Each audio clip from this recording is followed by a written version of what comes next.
I'm actually very excited to talk to you about this show. I'm a big Percy Jackson fan personally, so yeah, I guess I'll start us off by just, I'd love to talk about how you came onto this show in the first place. What was that journey like for you? Were you familiar with the source material, or was were you new to the world of Percy Jackson? I was pretty new to the world. Um, I got approached by Dan Schutz and John Steinberg. I don't know from where they took my name. I got a phone call and they say, "Hey, we'd like to get on board.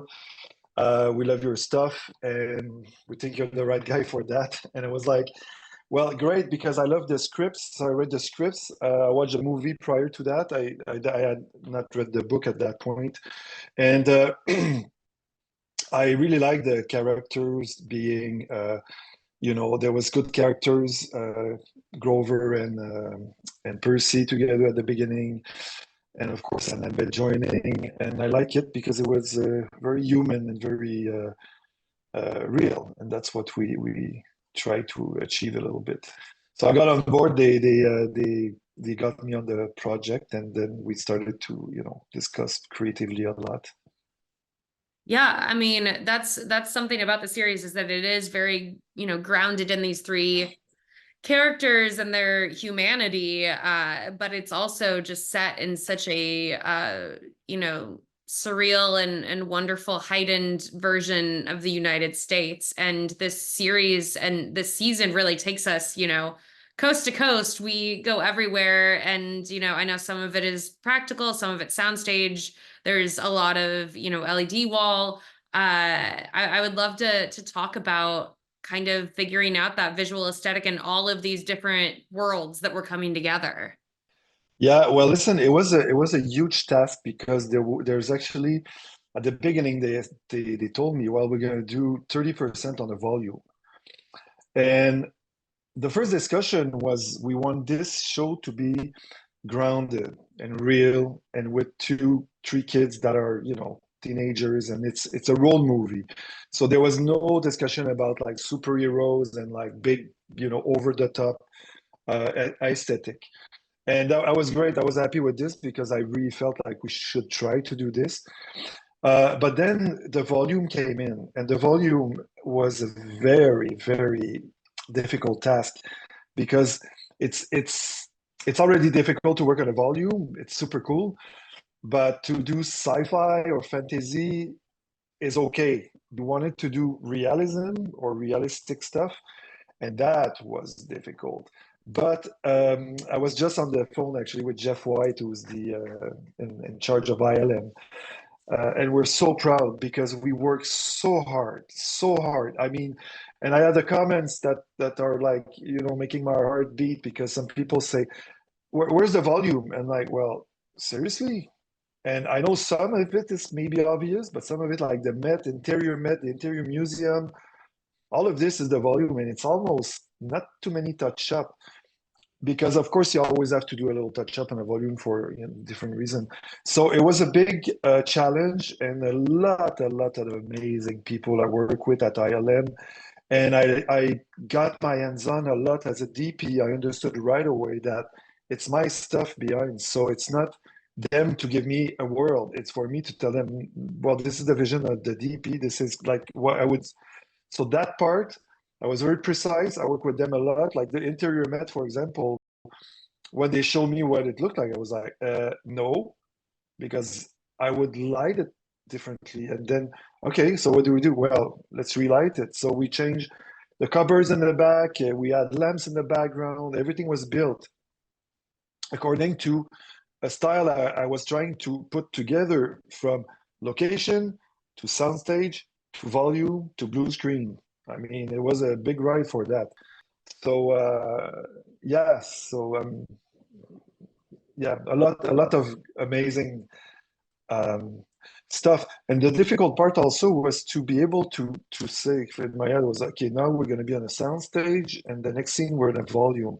So one of my approach, which is the most fundamental approach, is all my tests were done in a volume. So my lens test and the choice of the camera and the choice of the lenses, I test only in a volume. So I didn't want to go outside. I didn't test nothing else. As soon as I found the lenses I wanted with the camera, which was a Venice 2 and some Cook anamorphic, 2 times anamorphic, big fat Cook, uh, it was like, I was like, okay, that's it. That's working. And I'm going to work from the volume to put my exterior and my stages, everything to go to match this volume work because you have to do it this way, I think.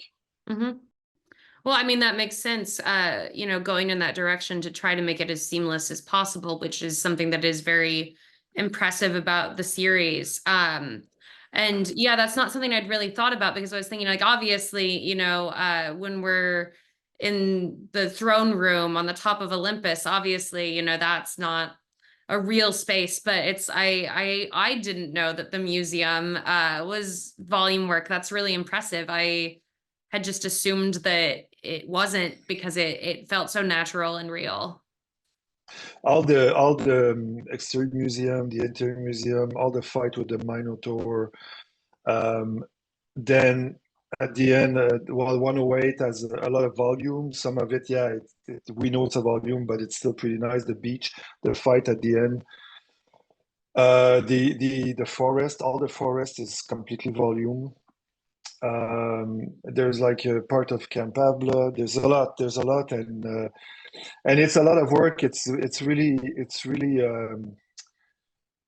so. And for example, like when you go up to Olympus and the throne room is could be as blue screen for some people, but of course it's not real. But the nice thing is that it's very, very close to what we shot. I mean, it's basically because we work so much. At that point, I understood completely how it works. I knew the difficulties and I know the very, very important thing to do. So I got ILM and these amazing people to let's find a sky. I don't want this sky. I want more cloud. I want it gray. I want it bigger. I want it fatter. I don't want it like this. Okay, let's bring the chair. I want them to paint the chair. Put your load. Let's make sure they match. I want one chair. We paint it because I realized very quickly the problem in the volume is that if you put some stairs and you have stairs in the volume, they don't match. And this is where it becomes a lot of unnecessary work. So I got ILM to build me a tools that did not exist that I was controlling myself, the sky with my knobs. I was spinning it around, up, down, left, right, the sun, everything to be able to my shots better every time. So I would bring, for example, you see the window next to me, there's a bit of highlight. I would twist the sky so it comes around and there's something that happened that makes you think it's more real than, or look better or has more depth. Yeah. I mean, that's really exciting to think about, being able to move those aspects in the volume space to better, light and model on the characters. Yeah, I mean, the throne room is very impressive. I think for a lot of people, like, it's this exciting moment in the finale to finally, really get to see Percy and Olympus. It's a location that plays into the climax, at the end of the whole series as well. And like, it's just an important location to the whole arc of it and to finally establish it. I think that it's really fascinating to see how the gods play into that kind of space. And yeah, I mean, I guess like I'd love to ask a little bit more about figuring out the visual style of creating that sense of humanism of not only the demigods, but the gods themselves inside this fantastic, massive space. Yeah, but it's a good question because the thing is this, it's like what it became obvious for us is that for me anyways in the beginning, because I was there at the beginning at the end, so I was like, there was like I was trying to hold this from different directors and with another DP who came in also, Jules. But was to be cinematic and like when I read the script, I was like, well, I like this script because it's a true story. It feels human. So how do we do that? So we do this by choosing the lens to an actor. So when you have the gods, it's absolutely not a low wide angle of a big god looking at you like this. Oh, hello, everybody. It's completely normal. And it's what I would have done in a drama to say, okay, how close do I have to be? It's too close. Okay, go back. You choose the lens, you choose the size, and this sequence is very emotional. And a lot of people tell me, "Oh, it's pretty good because the actors are good, but it's very emotional because it's actually quite simple at the same time. The camera is strong, it's solid. I had amazing operators, but it's very strong, and the depth and the choice of lenses is very important. So for actors, I was using a 75 millimeter because the other one was a 65 because the 75 make it look too square, and the other one was more round. So Percy, for example, there's a lot of 75 and also some 65, and you're very close because it's anamorphic. So I don't know what to say else than it goes with, just storytelling, basically. There's no discussion about, how can we do like this amazing shot? And we're trying to do a few amazing shots, but it's like, yeah, big white shot. But after that, you go into the emotion, and it's like, Hmm. it's what we're trying to achieve. Yeah. Well, I think that's what's so effective about the series, both as a book and now as a television show is that grounding in humanism. And yeah, I mean, it's a fantastical setting, but really it's just this really intense discussion between Percy and Zeus, and that really works. Uh, yeah, I mean, I would love to, the other thing in the finale I'd really love to talk about is this, this fight between Ares and Percy on the beach, with the water and the sun and everything. What was that like, putting that together on the volume? That was so fun to do, so cool. So first of all, at that point, um, I got pretty good at the volume because the museum was like day one of the shoot. It Wow. was really hard, but it was great. Okay, I made my work, I made my prep, it worked.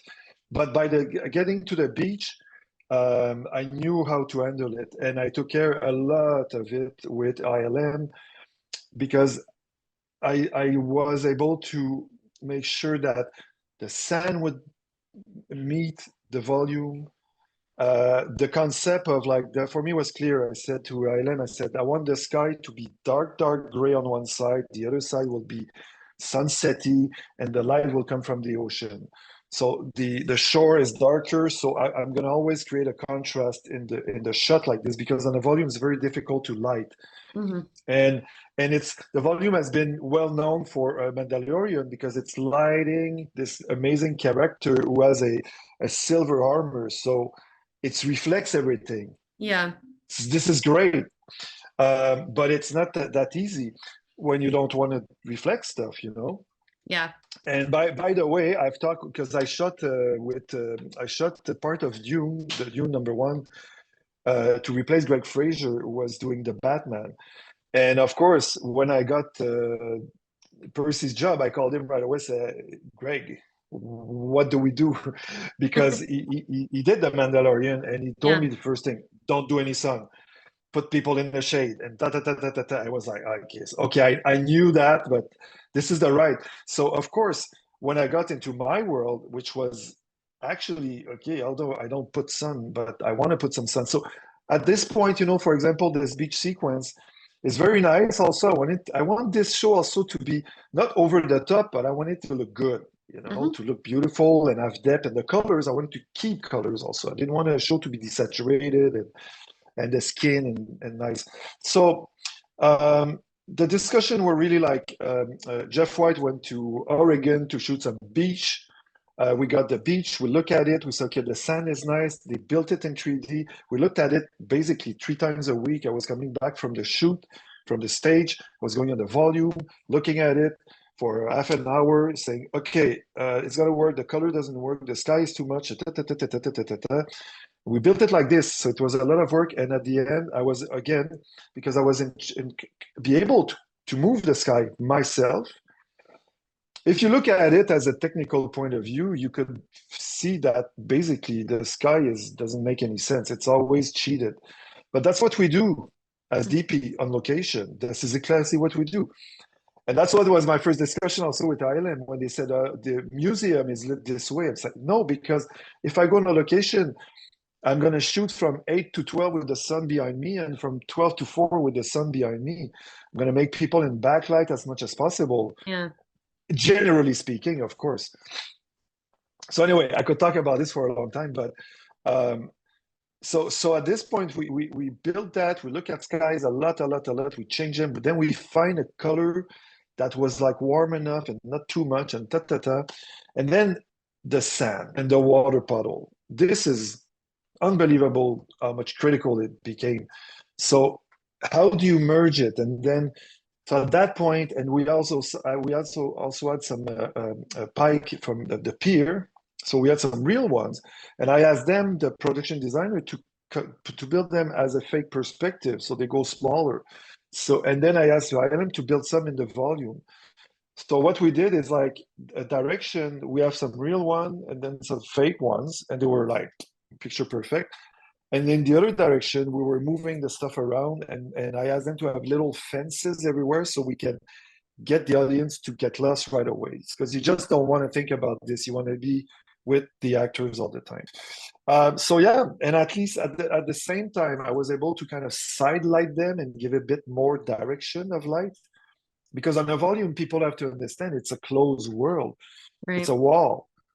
You're stuck in a wall, so you cannot light as you want. It's quite complex, but it's really really fun. And there's a lot of I really hope it's gonna. I want to shoot more volume, and I know the technology is going really fast. So we were like at the turning point, and I'm sure like this year there's something much better in terms of like resolution and because yeah, it's a lot of technical thing to take care of. Yeah. Yeah, no, it's really Sorry, I the don't want to talk too frontier long right about this. now. Yeah, it's the frontier, I feel like, for cinematography right now is figuring out volume work, and the technology is changing so quickly. But I mean, already it's at a point where your work on this looks so realistic. It's just very impressive. Another aspect I'd love to ask about is, I mean, obviously Percy is the son of Poseidon. Water is a big deal in the show. And water's not always the easiest thing to work with, whether it's real or simulated. I'd love to hear about some of the different scenarios in which you worked with water. Yes. Well, to be honest with you, on that show for me was not difficult because I've worked with water many times in my career, and it can be extremely complex. But the real sequence with Percy are shot all underwater, all of it. When he's underwater for real. There's no VFX, there's no fake water. The showrunner Dan Shot really wanted to have the real hair moving, no CG, no fake thing. So we built a tank in the studio. It was controlled, but Walker is so good. I mean, he can learn how to fight. He knows his lines. He's amazing. He's nice. And then of course he learned how to go underwater and hold his breath for a long time. So that was a big key factor. Because if not, maybe you cannot do that. You have to shoot on a blue screen and add fake water. But because he's able to physically do stuff like this, so at the end, he got trained, and then we're shooting in a big tank. We have divers. We have oxygen up to the moment we're ready. We have signs ready. Okay, go. Then take it up, and he was getting the bubbles out of his mouth, Mm, and he was talking with making no bubbles, which is amazing. And he could stay there for a minute and a half. wow. So that was amazing. So we had like underwater camera. I had a big lighting rig above, and I had some lightings inside. So, but also something really cool. I was very proud um, because it's very difficult to light underwater, and you put lights. They have stands. You need weight. It's hell. And I had to do a blue screen behind him for some sequence, and I was like, I don't want to put lights in the water. So I asked my gaffer, James McMarachi, to build me a box. Let's do a light box because I was so used to work with the volume now. And in the volume, if you have a problem, you put the blue screen on. You just turn everything blue. Click, done. And I was like, you don't have to light it anymore. So what I did is this: we built a box with underwater lights with a blue screen that was lit. So we bought this huge thing and just drop it down and turn it on, and it was on. No lights in the water for the blue screen. It was fantastic. Wow. So there's a lot of stuff like that. But apart from that, I mean, he's always underwater. We had a lot of rain on him. He got a cold a few times, but he never complained. He missed maybe one day of shoot out of 150 days. So he's a real trooper. All Yeah. the three kids are amazing. Actually, it was really nice. Yeah, no, I mean the casting for this is totally phenomenal. And it's really cool to hear, you know, how you were able to collaborate with not only, you know, the lead actor, but a child actor to be able to really do some really cool underwater scenes. Yeah, it's that seems like a very special shoot. Yeah, I mean, What if I may just say quickly? What was cool also with them, especially Walker, but the other one learned from him very quickly, is that he's so professional because when you're like DP, you're aligning shots, and there's one thing we call it, c'est ton créneau. Take your créneau, mean see the lens, don't get blocked by the other actor. So every time there was an adjustment, and we're like, hey, Walker, step to your left when you come in so we can see you. Oh, like this? Yeah, done. Okay. So it was so professional that he was able to even like do all these technical things that an actor doing movies need to do, because it's not theater show. You have to get somewhere, you have to hit the mark. Of course, there's some free filmmaking, fine, but like generally speaking, it's super important. And these big anamorphic lens, there's a focus, a minimum. You have to get to this point. It was like coming in. So these details for us was phenomenal because it made the journey really fun. And so you can talk to him all the time. And with Annabeth and with Leah and Ariane also. But they learned a lot from him. That was great. So they became three of them very technical. Should I come here? Should I go there? It was very funny. It was really fun. that's wonderful. And hey, that's gotta help out with your job too. So that's awesome. Um, well, wonderful. I mean, those are the particular sequences that I wanted to ask you about, but is there anything in regards to the whole process of the whole season of the show that I haven't asked about that you'd like to share? No, I mean, basically, what people don't know is how crazy some sequences are. For example, the fight in the forest with Luke and with the fireworks, and it was seriously, it became a major orchestra thing. So we were like seven people live because what we figure out, we were like we did firework in the volume. So I had light source following that. So I had like my board up, then halt, the master, figuring out a pattern. And there was Sonia who in charge of Island, who was doing like placing these fireworks. I was like, no, bring it lower. Do you have a bigger boom? And then we create a crazy sequence. And then it was like, so we made a color code first. Okay, it's going to be red and blue and green, and then it's going to be red, red, red, red, red when they fight, and then blue, blue, blue, green, blue, yellow, yellow, and when she comes in, all of this, and then we understood because we're doing this in a volume. And the thing with a volume is that blue screen, you put the firework after, and what you do actually is you light the people with light, oh, blue and green, and they just follow it. But because now they're in the shot and they look good. And so the green has to be green. So my board up had to do that. He was playing piano with his board. But then it was the height and the timing. And then what we figure out is to do a sequence that was like a music video because you have to be sync because we're gonna do a shot this way, a shot this way, a shot this way. So every time for editing, when it's red, it's got to be red. So we were seven people. Some people were reading the lines I call it my bat cave. This is where I stand with the tent with all the monitors and the brain bar of like ILM. And we were, okay, ready, okay, blue, blue, green, green. Everybody, the sequence was phenomenal. And so for us, it's more than a sequence of two guys fighting with firework. For us, it's an achievement. So this is an achievement. the the Tunnel of Love is an achievement, and it is the funniest sequence. I have a little video of a making of, and I start from the monitor where you see them looking, and it's gorgeous, like what you see.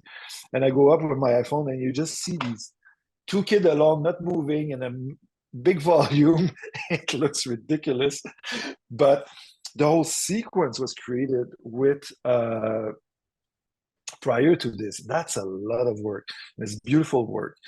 And so, this, and then before that, there's the amusement park. So all my color, I was like, I figure out that they see the tunnel of love in the amusement park outside, and you have this little pink color. And when you get inside, it's a volume. So the pink is the same, but I had to create it before, but we shot the stage after. Anyway, I mean, there's a lot. And on a show like this, it's what I'm happy with is like the show is quite clean. Mm-hmm. Because when I look at it, my daughter loves it, so she watches it every night, so I see it a lot. But it's clean, meaning it has a nice continuity. Regardless of the fact that we're in location, we're in a volume, we're in a real place, we're in a stage, we're in a blue screen, we're there. And this is, I'm very, very proud of this because this is where it's part of our work, because it's not only like, oh, I have a vision, it's going to be all red and orange. And no, it doesn't work like this. You have ideas, you have vision, but then you have to be down to earth and make it work, and make sure the product has like this continuity. Anyway, so I don't know. I could talk about this for a long time, but that's basically. I'm very happy and proud, and I'm so happy that like a lot of people love the show, and I hope to that they could say go for season 2. Yeah.